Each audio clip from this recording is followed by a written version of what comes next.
తెలుసా ఈ సబ్జెక్ట్ అంతా ఐడియా ఉందా మీకు అజయ్? చూసిన వర్మ గారిని కూడా. Okay okay please.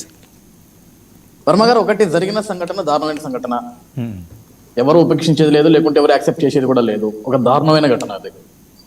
ఈరోజు ఆడబిడ్డకి న్యాయం జరగాలి. తప్పు చేసిన వాడిని ఎవరైనా సరే చట్టం కఠినంగానే శిక్షించాలి. స్టార్టింగ్ లో మీరు ఒక కోడ్ గోడ్ చేశారు, నడి రోడ్డు మీద అని. ఈ ఒక్క అంశమే కాదు సార్, రాష్ట్రంలో కొన్ని సంవత్సరాలుగా, మన రాష్ట్రం కాదు, తెలుగు రాష్ట్రాలు కాదు, భారతదేశంలో కూడా ప్రతిరోజు ఇలాంటి సంఘటనలు కొన్ని వందలు కొన్ని వేలు కళ్ళలలో చూస్తున్నాం. అవి చూసిన ప్రతి ఒక్కడికి ఒక బాధ, ఒక ఆవేశం ఉంటుంది. నడి రోడ్డు మీద నరికి పడేయాలి నా కొడుకుల్ని అని. కానీ మనకంటూ కొన్ని చట్టాలు ఉన్నాయి. ఆ చట్టానికి తొలగి మనం కూడా పనిచేస్తారు, మన ప్రభుత్వాలు కూడా పనిచేస్తాయి. ఈరోజు ఏదైతే కందుకూరులో జరిగిన ఇన్సిడెంట్, ఇందాక ఆడపడుచు మాట్లాడిన వీడియో, దానికి ఎమ్మెల్యే గారు చెప్పిన విధానం, అవన్నీ కూడా చూసాం అందరం కూడా. కానీ నాకు ఇక్కడ బాధ అనిపించింది ఏంటంటే, జరిగింది హత్య, దారుణంగా జరిగింది, దాని మీద పోలీస్ యాక్షన్ తీసుకుంటుంది, చట్టం వాళ్ళు ఏం చేయాలో చట్టబద్ధంగా చేస్తుంది. కానీ వీటన్నిటికీ మించి ఇందులో ఏమొచ్చిందో తెలుసా సార్? నేను 2 రోజుల నుంచి చూస్తున్న మీడియాలో మొత్తం కూడా కులం కులం కులం కులం. సార్, మనిషి పుట్టిన తర్వాత కులం పుట్టిందో, కులం పుట్టిన తర్వాత మనిషి పుట్టాడో నాకైతే తెలియట్లేదు వర్మ గారు. ఈ రోజుకి కూడా, ఈరోజు ప్రపంచ దేశాల్లో రోజుకి ఏదో ఒక కొత్త విధానాన్ని కనిపెడుతున్నాం, కొత్త టెక్నాలజీని కనిపెడుతున్నాం, కొత్త టెక్నాలజీల గురించి మాట్లాడుతున్నాం. కానీ మన బ్రతుక్కి, మన దరిద్రానికి ఇంకా కూడా కులం గురించి మాట్లాడుకుంటున్నాం. కులం ముసుగులో చచ్చిపోతున్నాం మనం ఇంకా ఈ రోజు కూడా. సార్, ఇందాక ఎమ్మెల్యే గారు మాట్లాడారు, అమ్మా ఇంత ఇన్సిడెంట్ జరుగుతున్నప్పుడు, ఒక వెధవని ఇట్లా హరాస్మెంట్ చేస్తున్నప్పుడు ఒక్క మాట చెప్పుంటే, లేకుంటే మీరు పోలీసుని మీరు కన్సల్ట్ అయ్యి ఉంటే ఇంత దాకా వచ్చేది కాదు అని.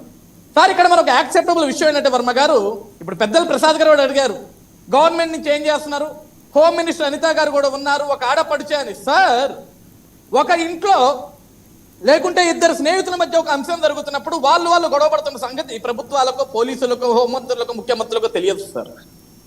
నిజంగా ఒక ఆడపిల్లకి అన్యాయం జరుగుతుంది, తను బాధతో ఉంది, తను ఆవేదన చెందుతుంది, తన పిల్లలు కిడ్నాప్కి గురవుతున్నారు, తనను వేధిస్తున్నారు అన్న విషయం లోకల్ డిపార్ట్మెంట్కి కూడా తెలియదేమో సార్. తెలుసుంటే ఈరోజు ఎవడైతే క్రూరంగా ప్రవర్తించాడని మనం మాట్లాడుతున్నామో వాడిని ఆ రోజే శిక్షించే వాళ్ళు ప్రభుత్వం. కానీ ఆ రోజు ఎవరికి కూడా తెలియదు. ఈ రోజు కూడా ఎమ్మెల్యే గారు అదే అడుగుతున్నారు, ఎమ్మెల్యే గారు అదే గారు చెప్పారు. ఇప్పుడు మీ డిబేట్లో నేను చూసి ఎమ్మెల్యే గారు మాట్లాడిన మాటలు కూడా లైవ్లో చూసా, ప్రజలందరూ కూడా విన్నారు కదా సార్ దాన్ని. సార్, నేను ఇక్కడ ఏమన్నా అంటే వర్మ గారు, ఎవరైనా సరే మనిషి అందరం కూడా ఆలోచించాల్సింది అంటే, సార్ ఈ రోజు కందుకూరులో జరిగిన ఇన్సిడెంట్ గురించి మనం అందరం బాధపడుతున్నాం. ఆ ఆడకూతురికి న్యాయం జరగాల, ఆడకూతురికి 2 ఆడబిడ్డలు ఉన్నారు, ఆ బిడ్డలకి తండ్రి లేని లోటు ఈరోజు అందరూ కూడా చూడాలా. ఎందుకంటే సంవత్సరం బిడ్డ భవిష్యత్తులో తనకి ఊహ వచ్చిన తర్వాత నా తండ్రి ఎక్కడా, నా తండ్రి ఎవరు అని అడిగేదానికి కూడా పాపం ఆ పిల్లకి, ఎందుకంటే చూసుకునేదానికి తండ్రి లేడు కదా. కానీ సార్, నాకు ఇక్కడ ఒకటి వర్మ గారు, తప్పుగా అనుకోకండి నన్ను ఎవరు కూడా. సార్, మనిషి ప్రాణాలు పోయాయి, 2 హాస్పిటల్లో ఉన్నారు, ఆ కుటుంబం మొత్తం బాధపడుతుంది. సార్, దీన్ని కూడా రాజకీయ కోణంలో తీసుకొచ్చి కులం కులం కులం, పవన్ కళ్యాణ్ ఎందుకు స్పందించాడు, చంద్రబాబు ఎందుకు స్పందించాడు, మోడీ ఎందుకు స్పందించాడు, వాళ్ళు ఎందుకు స్పందించారంటే, స్పందించడం ఇన్ ద సెన్స్ మీడియాలోకి వచ్చి స్పందించారు సార్ ఎవరు కూడా. సార్, బ్యాక్గ్రౌండ్ వాళ్ళ కుటుంబాలతోటి మాట్లాడతారు, వాళ్ళకి కావాల్సిన మనుషులు ఎవరైతే ఉన్నారో ఆ కుటుంబాల దగ్గరికి పంపిస్తారు, వాళ్ళకి ఏం చేయాలో ఒక చర్చ లోపల జరుగుతుంది. ప్రతిదీ కూడా బహిరంగంగా వచ్చి మాట్లాడాల్సిన అవసరం లేదు వర్మ గారు. ఓకే, ఎప్పుడు మాట్లాడతారంటే బహిరంగంగా ఆ కుటుంబానికి ఏ ప్రభుత్వాలు అయితే అండగా ఉంటాయో, ఏ నాయకుడు అయితే అండగా వచ్చి మాట్లాడతాడో, అండగా నించుంటాడో ఆ కుటుంబాలు వచ్చి మాట్లాడతాయి.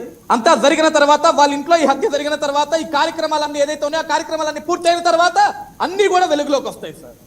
కానీ వెంటనే ఈ రోజు పవన్ కళ్యాణ్ గారు రావాలా, స్పందించాలా, చంద్రబాబు గారు రావాలా, స్పందించాలా అంటే, ఈ రోజు కాపు కులం కాబట్టి చనిపోతే కమ్మోళ్ళు స్పందించరా, లేకుంటే పవన్ కళ్యాణ్ స్పందించారంటే ఇదంతా కూడా okay waste time of matter. Right okay okay ఒక్క నిమిషం. కుటుంబానికి జరిగిన అన్యాయం గురించి మాట్లాడాలి తప్ప కులాల గురించి మాట్లాడద్దు, మతాల గురించి మాట్లాడద్దు సార్. ఎవడు కూడా ఎవడైనా సరే ఓకే ఒక్క నిమిషం అన్యాయం గురించి మాట్లాడాలి మనం. రైట్ ఓకే అజయ్ ఒక్క నిమిషం. ప్రసాద్ గారు ఏదో ఇవాళ ఈ హత్య ఉదంతం జరిగి రోజులు గడిచిన తర్వాత కూడా ప్రభుత్వ స్పందన గురించి మాట్లాడుతున్నా.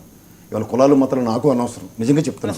ప్రసాద్ గారు నేను ఒకే నేనేమంటానంటే నేను దాని గురించే చెప్తున్నాను. వినండి, నేను ఒక్క నిమిషం నాకు టైం ఇవ్వండి, ఇక్కడ తర్వాత మీరు మీరు మాట్లాడండి. అడిగిన మీరు ఒక్క నిమిషం, ప్రశ్నకి ఎక్కువ- నేను చెప్పే సమాధానం ఏంటంటే నేను ఒక్క నిమిషం నాకు టైం ఇవ్వండి, తర్వాత మీకే తెలుస్తుంది ఆ ప్రశ్న. ప్రభుత్వం ప్రతిదీ మీడియాకు వచ్చి స్పందించదు సార్. సరే ఆయన ఏదో ప్రశ్న అడుగుతాడు, ఒక్క నిమిషం. స్పందించదు. స్పందించిన అవసరం లేదు అజయ్, మీరు ఎవరో కూడా స్పందించిన అవసరం లేదు, దాని మీద ప్రెస్ మీట్లు పెట్టాల్సిన అవసరం లేదు. మీరు స్పందించండి, న్యాయం చేయండి. కానీ ఇది ఈ రోజు జరగలేదు, దసరా రోజు జరిగింది. నేను చెప్తున్నా కదా, నేను రోజులు అదే- గడిచి సార్, ఆగండి ఒకసారి వర్మ. ఒక్క నిమిషం ఆగండి. నేను మాడిన తర్వాత మీకే ఇస్తాను టైం, మీరే చెప్తారు. ఇవాళ నాగేంద్ర అన్న తన పార్టీ కార్యాచరణ గురించి చెప్తున్నారు. మీరు కూడా ప్రభుత్వ స్పందన దసరా జరిగిన తర్వాత కూడా వాళ్ళ దినాలు అయిపోయేదాకా కాలక్షేపం చేసుకుంటూ వాళ్ళ మిత్రుల లేదా కులాలు ఇవన్నీ ప్రభుత్వానికి అనవసరం.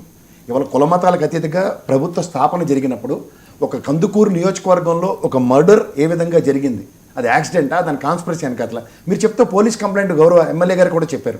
నేను ఒక క్వశ్చన్ చెప్తాను.